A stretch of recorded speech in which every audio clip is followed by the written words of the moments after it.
4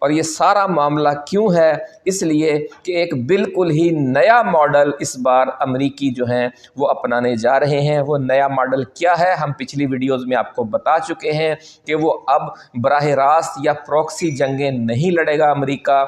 اور چین کی طرح یعنی معاشی جنگیں لڑے گا، اور معاشی جنگوں کے لیے ضروری ہے کہ دنیا میں امن ہو۔ اس وقت ناظرین صورتحال یہ ہے کہ جو ہماری حکومت ہے اس کے حوالے سے یہی ہے کہ جی کا جانا ٹھہر گیا ہے، صبح گیا کہ شام گیا، یہ وہ معاملہ بنا ہوا ہے۔ نواز شریف کا عبرتناک انجام آپ کے سامنے ہے، اس لیے اب یہ ضرورت سے زیادہ ڈرے ہوئے ہیں شہباز شریف بھی، مریم نواز بھی۔ مریم نواز نے البتہ کوشش کی، لیکن چونکہ اس کو تو کچھ پتہ نہیں ہے کہ دنیا میں کیا اس وقت صورتحال ہے، طاقت کا توازن کیا ہے، امریکہ کتنا طاقتور ہے،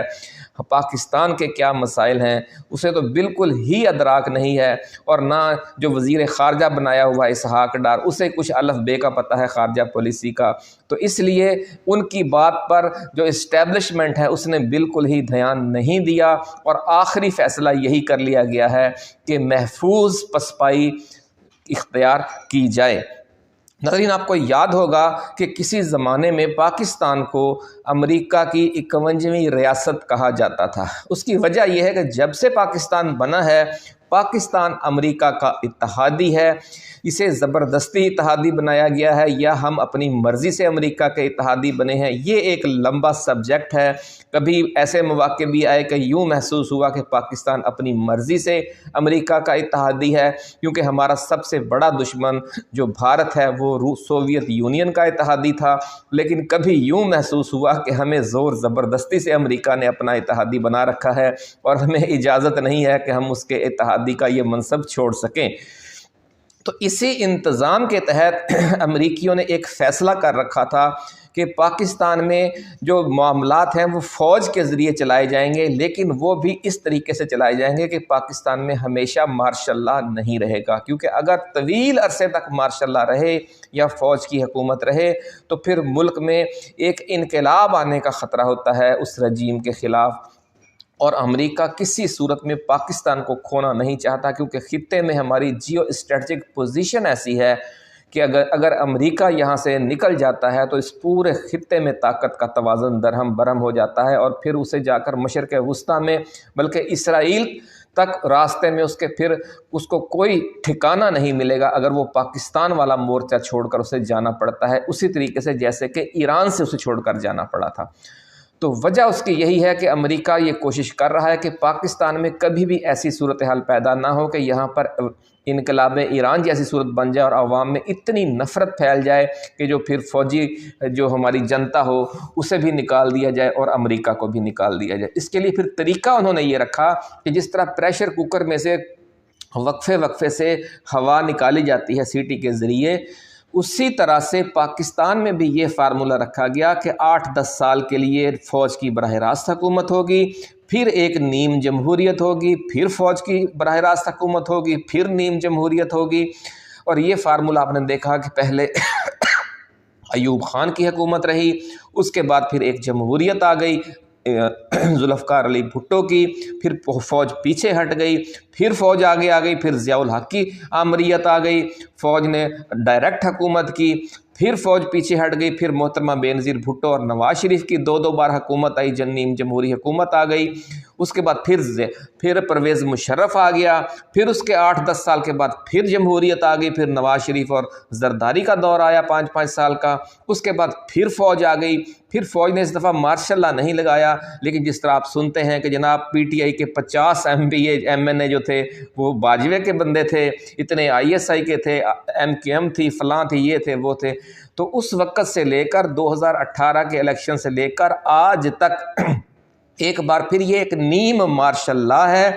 اور یہ جو حکومتیں ہیں بظاہر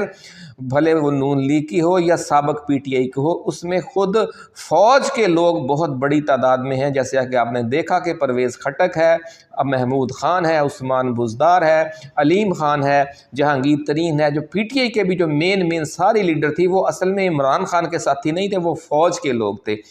تو اب جو اسی فارمولے کے تحت اب ایک بار پھر جمہوری دور آنے والا ہے، اب فوج پیچھے ہٹ جائے گی۔ آپ کو یاد ہوگا کہ جب نفرت زیادہ بڑھ جاتی ہے، جیسے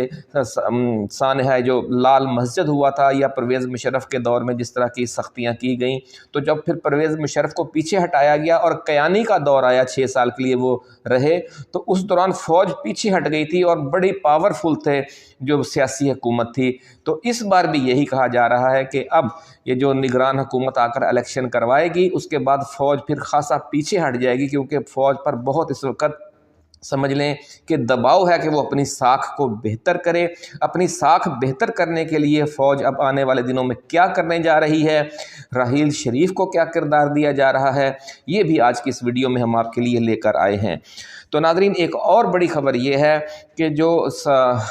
امارات کے صدر ہیں، انہوں نے باضابطہ طور پر حکومت پاکستان سے سفارت خانے کے ذریعے ناپسندیدگی کا اظہار کیا ہے اس متنازع تصویر اور ویڈیوز کے حوالے سے جو نون لیگ کے میڈیا سیل نے اور حکومت پاکستان کے میڈیا سیل نے چولستان کی شکارگاہ سے جاری کی تھیں۔ کہا یہ جا رہا ہے کہ پروٹوکول یہ ہے کہ جو تصاویر ہیں اور جو خبر ہے، جو ویڈیوز ہیں، وہ میزبان جاری کرتا ہے۔ چولستان میں چونکہ میزبان تھے امارات کی جو سربراہ ہیں، یہ بطور مہمان انہیں ملنے گئے تھے، اور اس لیے وہ کہتے ہیں کہ یہ ہمارا استحقاق تھا، یہ خبر اور تصویر ہم نے جاری کرنی تھی۔ آپ نے ایک نامناسب تصویر جاری کی کہ جس میں ایک خاتون نے صدر امارات کے ہاتھ کو اوپر اور نیچے سے بڑے لکھنوی انداز میں پکڑا ہوا ہے، جو فلمی انداز میں کچھ خاص قسم کی اداکارائیں پکڑتی ہیں، کسی اپنے بڑے بادشاہ کا ہاتھ یا کسی اپنے بڑے ایسے بندے کا ہاتھ جسے وہ بہت چاہتی ہوتی ہیں۔ تو اس تناظر میں وہ کہتے ہیں کہ بھلے ان کی نجی زندگیوں میں جو کچھ بھی ہوتا رہے، آپ کو پتہ ہے کہ جو عرب ممالک ہیں، جو آفیشیل ان کی لائف ہے، اس میں وہ ان روایات کا بڑا خیال رکھتے ہیں، اپنی عرب روایات کا اور اسلامی روایات کا۔ تو یہ جو انہوں نے اپنی طرف سے ایک گیم ڈالی تھی، وہ انہیں الٹی پڑ گئی ہے، اور جب حالات خراب ہوتے ہیں، نجوم کا یا جو قسمت کا حال بتانے والے وہ بھی یہی کہتے ہیں کہ آپ پھر سیدھا کام کرتے ہیں اور آپ کو وہ الٹا پڑ جاتا ہے۔ تو یہ ایک بڑی انہوں نے اپنی طرف سے گیم ڈالی تھی، لیکن وہ انہیں الٹی پڑ گئی ہے۔ اور اس وقت ناظرین صورتحال یہ ہے کہ جو حکومت کے اور پی ٹی آئی کے درمیان مذاکرات جاری ہیں، وہ کامیاب کسی صورت میں نہیں ہو سکتے۔ اس کی وجہ آپ دیکھ لیں کہ جو مذاکراتی کمیٹی نے ملنے جانا تھا عمران خان سے، تو اس ملاقات سے پہلے ایک بڑے صنعت کار کو بھیجا گیا عمران خان کے پاس، وہ بھی اسٹیبلشمنٹ کا میسج لے کر گئے، اور یہ بالکل جب ملاقات ہونے والی تھی اس سے 1-2 گھنٹہ پہلے علی امین گنڈا پور کو بھیجا گیا، جنہوں نے جا کر 1-on-1 ملاقات کی عمران خان کے ساتھ۔ اور اس سے بھی آپ اندازہ لگا لیں کہ وہ کس کا پیغام لے کر گئے تھے، کہ کیونکہ حالات اب اتنی تیزی سے بدل رہے ہیں کہ جو اسٹیبلشمنٹ ہے وہ کوئی خطرہ مول نہیں لینا چاہتی، اور اب پی ٹی آئی اور حکومت کے جو مذاکرات ہیں وہ صرف اب ایک ہاتھی کے دانت کھانے کے اور دکھانے کے اور والا معاملہ بنا ہوا ہے، کیونکہ کہا اب یہ جا رہا ہے کہ قبر ایک ہے اور بندے 2 ہیں۔ حکومت اگر پی ٹی آئی کے مطالبات تسلیم کرتی ہے تو اس کا مطلب یہ ہے کہ وہ اپنے گلے پر خود ہی چھری چلاتی ہے، کیونکہ 9 مئی، 26 نومبر اور 8 فروری پر اگر آپ جوڈیشل کمیشن بناتے ہیں یا سپریم کورٹ کے جو سینئر ترین ججز ہیں ان معاملات کا، ان کے ذریعے فیصلہ کرتے ہیں، تو اس کا نتیجہ کیا ہوگا؟ وہ یہی ہے کہ پھر حکومت ختم ہو جائے گی۔ یعنی آپ 8 فروری کا اگر حقیقی مینڈیٹ بحال کرنے پر اتفاق کرتے ہیں تو آپ اپنے گلے پر چھری چلاتے ہیں، یا اگر آپ 9 مئی کا جو فیصلہ آئین اور قانون کے تحت کرتے ہیں تو آپ اسٹیبلشمنٹ کے گلے پر چھری چلاتے ہیں۔ تو اس لیے ان مذاکرات سے کچھ بھی نکلنے والا نہیں ہے، ایسا کہنا ہے ذرائع کا۔ لیکن جو دن گزرتے جا رہے ہیں، حکومت کے لیے بھی اور اسٹیبلشمنٹ کے لیے بھی خطرہ بڑھتا جا رہا ہے، کیونکہ اگر پھر یہ ڈیل بر وقت نہیں ہوتی تو پھر کیا ہوگا؟ پھر یہ ہوگا کہ پھر اس حکومت کا اشرف غنی والا حال ہوگا، یعنی پھر اچانک سب کچھ چھوڑ چھاڑ کر بھاگنا پڑے گا۔ اور عمران خان چونکہ اس وقت تک کسی کی بھی نہیں مان رہا، اس لیے ایک اور کوشش کرتے ہوئے ذرائع کا کہنا ہے کہ ایک بڑے صنعت کار کو اڈیالہ جیل بھجوایا گیا، جن کے ساتھ عمران خان کے بھی اچھے تعلقات ماضی میں رہے ہیں، اور اس نے خان سے خفیہ ملاقات کی اور اسٹیبلشمنٹ کی طرف سے کچھ پیغامات پہنچائے ہیں، اور عمران خان نے مستقبل کے حوالے سے اس کے باوجود کوئی حتمی یقین دہانی نہیں کروائی ہے۔ 3-4 ماہ پہلے ناظرین حکومت اور اسٹیبلشمنٹ والے چاہتے تو اپنی کچھ شرائط منوا سکتے تھے، کوئی راستہ نکل سکتا تھا، لیکن انہیں اگر کچھ عقل ہوتی یا دیوار کے پار دیکھنے کی ان میں صلاحیت ہوتی تو بر وقت ڈیل کر لیتے، لیکن جب اس کے بعد یہ 3 واقعات پیش آ گئے تو پھر گیم اب ان کے ہاتھ سے بالکل نکل چکی ہے اور اسٹیبلشمنٹ کے ہاتھ میں بھی اب نہیں رہی۔ پہلا واقعہ ناظرین 26ویں آئینی ترمیم کی منظوری اور جسٹس منصور علی شاہ کا راستہ روک کر جسٹس یحییٰ آفریدی کو چیف جسٹس آف پاکستان بنانے کا معاملہ تھا۔ اس موقع پر بھی اگر کوئی اچھی ڈیل کر لی جاتی، جو مذاکرات جاری تھے مولانا فضل الرحمان کے ذریعے، کوئی منصفانہ ڈیل کر لی جاتی اور جسٹس منصور علی شاہ کو تسلیم کر لیا جاتا اور 26ویں آئینی ترمیم نہ کی جاتی یا اچھے طریقے سے کی جاتی کہ جس پر سب آن بورڈ ہوتے، تو شاید انہیں کوئی اچھا راستہ مل جاتا حکمرانوں کو کہ خود ہی کوئی نگران حکومت بناتے اور پھر اس کے ذریعے ایک نئے عام انتخابات کرواتے اور ایک باعزت پسپائی ہو جاتی۔ لیکن انہوں نے ایک بڑا بلنڈر کیا اور یہ کام ان سے نہ ہو سکا اور انہوں نے بازو مروڑ کر پی ٹی آئی سے منوانے کی کوشش کی، لیکن خان تو ایسے کسی ڈیل کو نہیں مانتا کہ جو بازو مروڑ کر کی جائے۔ دوسرا معاملہ ناظرین آپ نے دیکھا کہ جب صدارتی الیکشن میں ٹرمپ جیت گیا تو انہیں سمجھ آ جانی چاہیے تھی کہ معاملات ہمارے ہاتھ سے نکل گئے ہیں، لیکن اس کے باوجود بھی انہوں نے پھر 26 نومبر کر کے ڈی چوک میں جو کچھ کیا وہ اپنے پاؤں پر کلہاڑی مار لی۔ اس لیے اب ان کے سارے آپشن جو اب وہ ہیں وہ ختم ہو چکے ہیں، اور دوسری طرف سونے پر سہاگا یہ ہے کہ ٹرمپ نے اپنی جو ٹیم تشکیل دے دی ہے اس میں جو اکثر لوگ ہیں وہ آمریت دشمن اور اسٹیبلشمنٹ دشمن ایک خاص ذہنی اپروچ رکھتے ہیں، اور مسئلہ یہ ہے کہ دنیا میں روس اور چین کا جو بلاک ہے وہ بڑی تیزی سے آگے بڑھ رہا ہے۔ امریکہ کو دنیا میں اس وقت نئے دوست بنانے اور پرانی دوستیاں مضبوط کرنے کا چیلنج درپیش ہے، اور ٹرمپ یہ فیصلہ کر چکا ہے کہ وہ پاکستان میں عمران خان کے ذریعے پاک امریکہ تعلقات کو مزید مضبوط کریں گے اور پیپل ٹو پیپل کانٹیکٹ یعنی جو عوام اور عوام کے درمیان رابطے ہوتے ہیں انہیں آگے بڑھایا جائے گا، اور اس حوالے سے عرب ممالک اور پاکستان کے ساتھ مل کر 1980 کے اشرے والی خارجہ پالیسی کو آگے بڑھایا جائے گا۔ یہ وہ خارجہ پالیسی تھی ناظرین جو اس وقت کے صدر رونالڈ ریگن نے اور پاکستان نے اور شاہ خالد نے مل کر، یعنی اس وقت پاکستان میں ضیاء الحق کی حکومت تھی، سعودی عرب میں شاہ خالد بن عبدالعزیز کی حکومت تھی، اور اس کے بعد شاہ فہد آئے تھے۔ تو اس دور میں آپ نے دیکھا ہوگا کہ پاکستان کو جب پہلی بار F-16 ملے تھے، پاکستان کے اور امریکہ کے تعلقات بہت اچھے تھے، پاکستان کے اور سعودی عرب کے تعلقات بہت اچھے تھے، اور یہ تینوں ممالک ایک بڑی مثلث تھی اس پورے خطے میں جو سارے معاملات کو فائنل کرتی تھی۔ اور ذرائع کا کہنا ہے کہ ٹرمپ کے ذہن میں بھی اب یہی ماڈل ہے، اور آنے والے اب دنوں میں آپ دیکھیں گے کہ پاکستان کے معاملے میں نہ صرف ٹرمپ کا کردار بہت اہم ہوگا بلکہ زلمے خلیل زاد کا کردار بھی بہت اہم ہوگا۔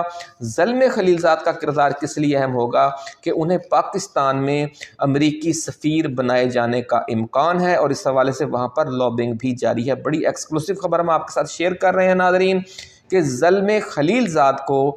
پاکستان میں امریکی سفیر بنائے جانے کے بڑے قوی امکانات ہیں، اور زلمے خلیل زاد نے جو افغانستان سے امریکی افواج کی واپسی کی ڈیل کروائی تھی اس میں جنرل فیض حمید اور عمران خان کا بہت اہم کردار تھا، اور شاہ محمود قریشی کا۔ اس لیے وہ عمران خان کے، فیض حمید کے، شاہ محمود قریشی کے ذاتی دوست بھی ہیں زلمے خلیل زاد، ایسا کہنا ہے ذرائع کا۔ اور امریکی سفیر آپ کو پتہ ہی ہے کہ پاکستان میں وائسرائے ہوتا ہے، تو جو ہی زلمے خلیل زاد کی اگر اناؤنسمنٹ ہوگی کہ وہ پاکستان میں سفیر بننے جا رہے ہیں پھر تو سمجھ لیں کہ معاملات راکٹ کی سپیڈ سے آگے جائیں گے، اور یہ جو تبدیلی 4 ماہ میں آنی ہے وہ 4 ہفتے میں آ جائے گی۔ ناظرین اس وقت صورتحال یہ ہے کہ عمران خان کو مختلف ہیلے بہانوں سے رام کرنے کی آخری کوششیں ہو رہی ہیں، کیونکہ حکومت بھی بند گلی میں ہے اور اسٹیبلشمنٹ بھی، لیکن عمران خان تو اپنے برے حالات میں بھی جھکا نہیں تھا، اور اس نے کوئی ایسی ڈیل کرنے سے انکار کر دیا تھا کہ جو اس کی شخصیت کے لیے، جو اس کی سیاست کے لیے یا پاکستان کے لیے وہ نقصان دہ ہو۔ خان نے بہت پہلے سے کہہ رکھا ہے کہ میرا وعدہ ہے قوم سے، اپنے عوام سے، کہ نہ میں خود جھکوں گا نہ میں اپنے لوگوں کو جھکنے دوں گا۔ ناظرین، انہوں نے فوجی عدالتوں سے سزائیں دے کر دیکھ لیا، عمران خان کو فیض حمید کے ساتھ لٹکانے کی دھمکی دے کر دیکھ لیا،